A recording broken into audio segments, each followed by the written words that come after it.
Slightly longish opening remarks. I'll try to cut it down.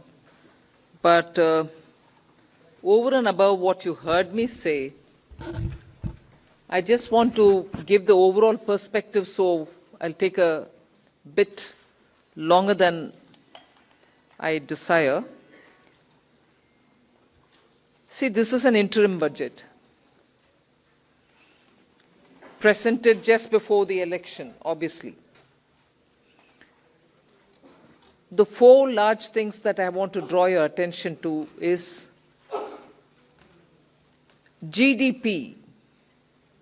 You get the numbers, you see it, and so on. But I want to bring in this dimension that governance, development, and performance. On all these three heads, I'd like to say what actually we have achieved, because that forms the backdrop. So, on governance, this budget speaks from a position where we have delivered on development, we better manage the economy with correct intentions, correct policies, and correct decisions. So it's a governance with care, conviction, and confidence. If that stood for the GDP's G, the D stands for people living better, earning better, and having high aspirations for the future. And if I move to the P, the performance, 3 consecutive years of 7% growth. Fastest growing economy in G20, all parts of the country participating in the growth. Price stability and inflation management. Handling the health and economic fallout of COVID. Build out of physical, digital, and social infrastructure. DPI as a factor of production almost for formalization and financial inclusion and growth of the economy. Cleaning up the banking system, GST, one nation, one market, and one tax, the IBC. So if you were to look at performance, I've listed some of them. So your GDP, as we look at governance, development, and performance, I have something to say on each of these. So this budget, or vote on account, is getting presented with the GDP that we want to speak to you about. And in that, the fiscal management actually is something which I would like you to spend some time, even as you go through the budget. But I'll flag it here. Bringing down the fiscal deficit in spite of very challenging times, as per the announced consolidation path, and with transparency and prudence. So in fact, I was just remarking to my officers this morning, most of you all had already calculated the figures, RE revenue, RE expenditure, this is what it is, because every month you get the reports coming out. So you don't need to wait till the budget statement. Every month you get the accounts, and so budget process has become absolutely transparent and questionable. If there are any you're there to question, we are here to answer. But we set in the process of keeping everything brought on budget and nothing kept aside from it or underneath it. So with that, the budget deficit, fiscal deficit, 5.8%, which is much lower than the 5.9, which was at the BE.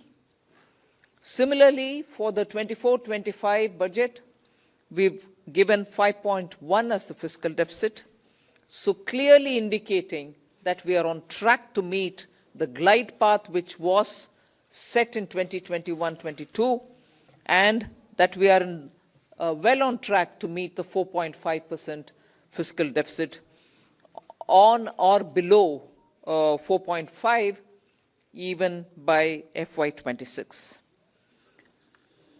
If this is the background with which I'm talking and the presentation of the budget happened, I want to very clearly put some things under The heading, if you want to call it that, Disha Nirdeshak Batein.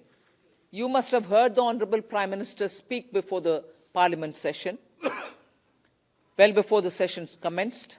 His usual customary remarks. He said the budget will be presented tomorrow and you will have some Disha Nirdeshak Batein in it. So, what are those Disha Nirdeshak Batein? There are about 5 of them I highlight. Social justice as effective and necessary governance model. So it's not just a slogan for us, social justice, we'll have to work for Nyay. No, we've shown you that it is a governance model and a successful one at that. So social justice as an effective and governance, necessarily a governance model. Then 4 major caste groups, as we call it, as Prime Minister has emphasized, the poor, the women, the youth, and the Annadata. So, Disha Nirdeshak Batein, you have the second point. Third, focus on infrastructure. This year, again, massive increases of capex happened in the last 4 years. This year, too, there is 11% increase, resulting in a very recallable number, 11,111 crores. So continuing the trend of the last 4 years, where capital expenditure has been the route, one for revival earlier from COVID, and now for sustained growth towards towards the Vikasit Bharat goal. Fourth is the using of technology as a huge opportunity. DPI as almost a new factor of production. So it is actually bringing in the value addition to the economy. It is facilitating every sector to bring in the value addition which is so required and improves on our productivity. And the last Disha Nirdeshak Batein is high-powered committee for extensive consideration of challenges arising from population growth and demographic challenges. So if these are Disha Nirdeshak Batein, what were the major announcements? I'll recall very quickly 12 of them. I'm not spending any time except for reading out what those 12 are. 2 crore more homes under the PM Awas Yojana. We already completed nearly the 3 crore. Housing for middle class. Rooftop solar for at least 300 units of power generation every month, which will be muft bijli for the households. There will be some assistance and some kind of a funding which will be extended. So you're generating renewable energy, providing the renewable energy generators the free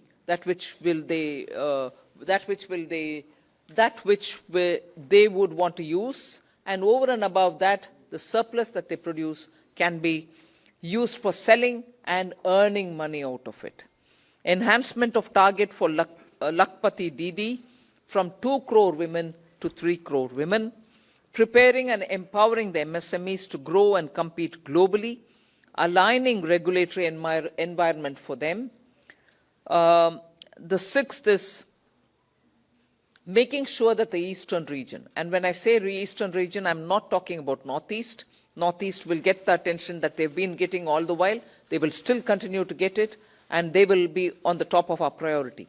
But when I say the eastern region, I'm talking about Bihar, Jharkhand, Chhattisgarh, and Orissa, making sure that they will become the engines of growth for the new Amritkal India that we are trying to use as a bridge towards leading to towards Bharat 2047. And Eastern India, I've missed out on West Bengal. Please add it. Bihar, Jharkhand, Orissa, Chhattisgarh, and West Bengal. Next generation reforms will be carried on, building consensus with states and stakeholders for reform, perform, transform.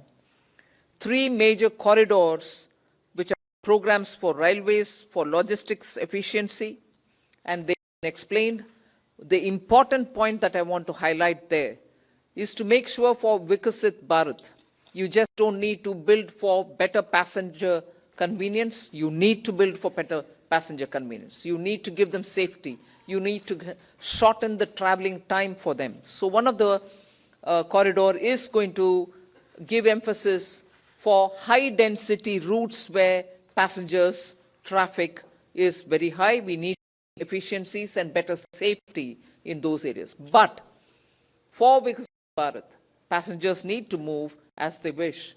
But equally, materials, raw materials, building goods, cement, rare earths, minerals, we need them to move efficiently as well.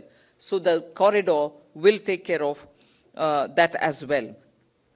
So the synergy between movement of people and movement of goods is what is being highlighted in the three corridors that we're talking about. Ninth announcement, that is urbanization, looking at Metro and Namo Bharat. One of the railway things which I missed out on telling you, 40,000 bogies are going to be improved in the standards with which they can be rolling stock and also give the convenience in the passenger experience inside the bogies as well. So 40,000 coaches are going to be brought up to the level of Vande Bharat standards. Metro and Namo Bharat I did mention, so that urban transformation through transit-oriented development can happen. The 10th announcement which I draw your attention to is 1 lakh crore corpus for research and innovation by private sector. So that's coming in at 10th. 11th is boost to tourism, including spiritual tourism. Interest-free loans will be given to states so that they can build on iconic tourist centers. And the 12th one is supporting reforms in state. They are separate from the development of tourism centers, and therefore I want you all to have the clarity that health centers are supporting reforms in state is slightly different from boost to tourism. There will be a white paper on economic performance of the last 10 years compared with the previous 10 years. The 12th announcement is so much a statement that I would like to make, which is what I did in the budget speech as well.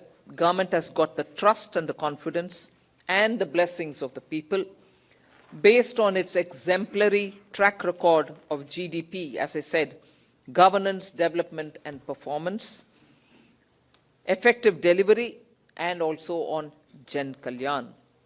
So highlighted points have been realized as goals of Vikasit Bharat till now, and they are the realizable goals also continuing to be so, because what we want to underline is we govern with good intentions, true dedication and hard work in the coming years, and that's why Amrit Kal is also now called Kartabya Kal. In short, that's the budget.